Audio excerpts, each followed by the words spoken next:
Good morning all of you. आज के session में हम लोग बात करने वाले हैं कूनो नेशनल पार्क, कूनो राष्ट्रीय उद्यान। इसमें हम लोग बात करेंगे कि कूनो राष्ट्रीय उद्यान कहाँ है, किस नदी के किनारे है, किस राज्य में है, यहाँ की क्या विशेषता है। तो वीडियो शुरू करने से पहले आप लोगों से एक रिक्वेस्ट है कि वीडियो को लास्ट तक जरूर देखिएगा, चैनल को सब्सक्राइब, शेयर, लाइक और कमेंट करना नहीं भूलिएगा। यही हमारा मेहनताना होता है दोस्तों। तो चलिए आज के वीडियो को शुरू करते हैं। Kuno national park, Kuno national park, ये नेशनल पार्क कहां है? मध्य प्रदेश में है। कहां है? कूनो नेशनल पार्क मध्य प्रदेश में है और श्योपुर जिला में। ये जिला श्योपुर, ये देखिए श्योपुर जिला है। और स्थान कहां है? ये देखिए इसका विस्तार जो है ये ग्वालियर और चंबल क्षेत्र में, ग्वालियर और चंबल क्षेत्र में विंध्याचल की पहाड़ियों के पास है। विंध्याचल की पहाड़ियों के पास है। कहां है?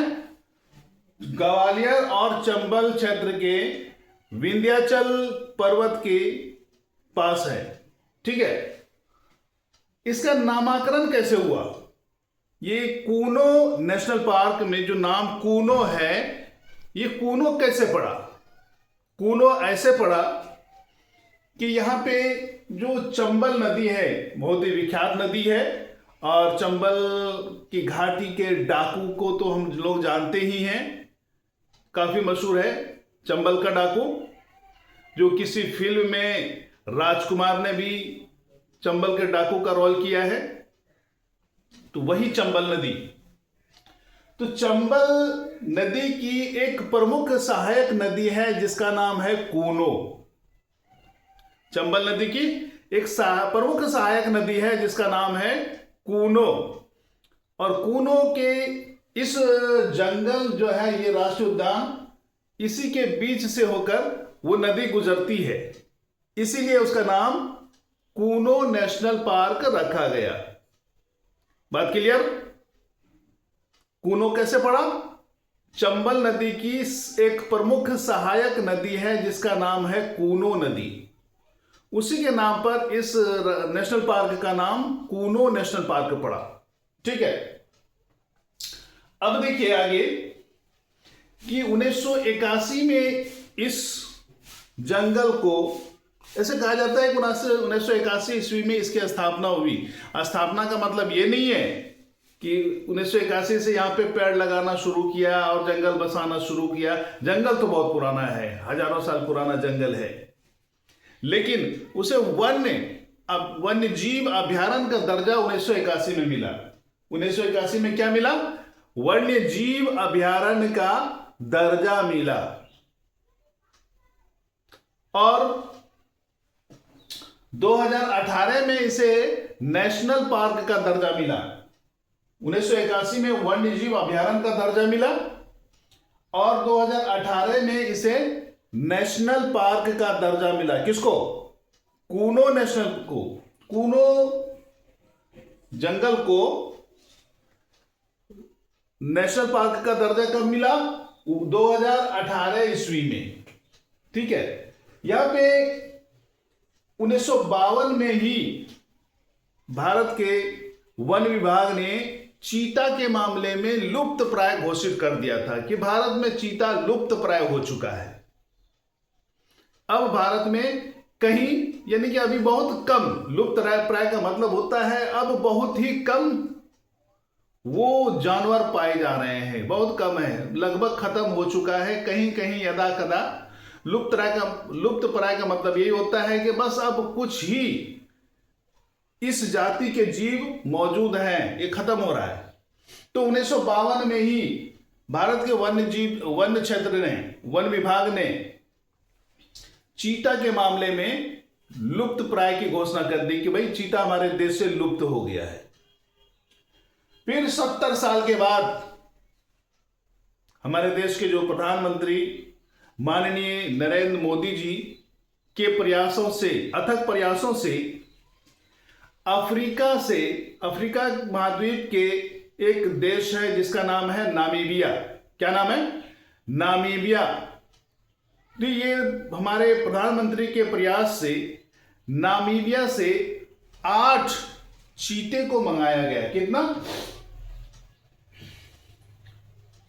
8 चीते को मंगाया गया 70 साल के बाद। ये 8 चीते को नामीबिया से, जो अफ्रीका महाद्वीप के एक देश है, वहां से मंगाया गया और फिर इसी कूनो नेशनल पार्क में उसे छोड़ा गया। अब ये कूनो नेशनल पार्क में ही क्यों छोड़ा गया? सबसे बड़ा देश का जो नेशनल पार्क है जिम कॉर्बेट नेशनल पार्क है, सबसे ऊंचा national park Hemis national park है, वहां क्यों नहीं छोड़ा? हेमिस नेशनल पार्क हिमालय के ठीक उत्तर में है, तो वहां छोड़ना चाहिए क्योंकि वहां पे हिमालय पर्वत भी मिल रहा है। लेकिन चीते के विकास के लिए, वृद्धि के लिए, पुनर्जन्म के लिए, पुनरुत्पादन के लिए ये कूनो वाला जो एरिया है, भौगोलिक क्षेत्र है, वो काफी सुटेबल है चीते के विकास के लिए, चीतों के रहने के लिए ये यहां का भौगोलिक क्षेत्र अनुकूल है।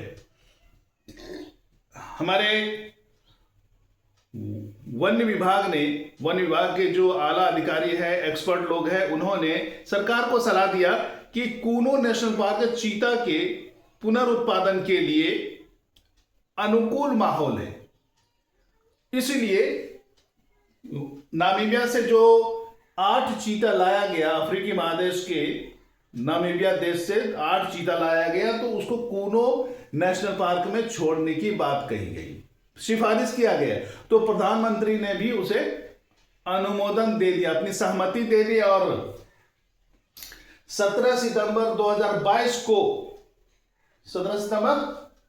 2022 को यहां पे चीता छोड़ा गया। क्या छोड़ा गया? 8 चीता छोड़ा गया और उसकी देखरेख के लिए भी आदमी को डिप्यूट किया गया। तो 17 सितंबर 2022 को प्रोजेक्ट चीता की शुरुआत हुई। वो देश का पहला चीता सफारी की भी शुरुआत यहीं से हुई। देश का पहला चीता सफारी की शुरुआत इसी कूनो नेशनल पार्क से हुई और प्रोजेक्ट चीता के लिए प्रसिद्ध माना जाता है। ये कूनो नेशनल पार्क जो है ये प्रोजेक्ट चीता के लिए प्रसिद्ध है। अगर पूछे कि कूनो नेशनल पार्क किस लिए प्रसिद्ध है, तो ये प्रोजेक्ट चीता के लिए प्रसिद्ध है। इसीलिए कूनो नेशनल पार्क में ही नामीबिया से लाए गए 8 चीते को इसी जंगल में छोड़ा गया। इसका क्षेत्रफल कितना है? इसका क्षेत्रफल है लगभग 748 स्क्वायर किलोमीटर। कितना? 748 स्क्वायर किलोमीटर। पहले 300 कुछ स्क्वायर किलोमीटर का क्षेत्रफल था और जैसे ही प्रोजेक्ट चीता के लिए इस जंगल को, इस नेशनल पार्क को चुना गया, तो कहा गया कि भाई अब इसका क्षेत्र का भी विस्तार होना चाहिए, उनको घूमने फिरने की आजादी मिलनी चाहिए। ये छोटे से क्षेत्र में वो तो अपने आप को कैद समझेंगे, इसलिए क्षेत्र का विस्तार किया जाए। तो फिर उसको लगभग 404 स्क्वायर किलोमीटर का विस्तार दिया गया और इस तरह से ये कूनो नेशनल पार्क का क्षेत्रफल हो गया 748 स्क्वायर किलोमीटर लगभग। ठीक है, तो दोस्तों ये 70 साल के बाद 1952 में ही चीता लुप्त की घोषणा हो गई थी। फिर 70 साल के बाद हमारे प्रधानमंत्री नरेंद्र मोदी के प्रयास से इसकी शुरुआत की गई। क्या किया गया? इसकी शुरुआत की गई। और ये कहां है कूनो नेशनल पार्क? मध्य प्रदेश में है। कहां है? मध्य प्रदेश में है। उस जिला का नाम है श्योपुर। क्या नाम है? श्योपुर। ये देखिए श्योपुर। और इसका फैलाव कहां है? ग्वालियर और चंबल क्षेत्र में विंध्याचल का पर्वत आता है। विंध्याचल की पहाड़ी के पास इस कूनो नेशनल पार्क का विस्तार है। तो दोस्तों मुझे उम्मीद है आज का सेशन काफी अच्छा लगा होगा। धन्यवाद।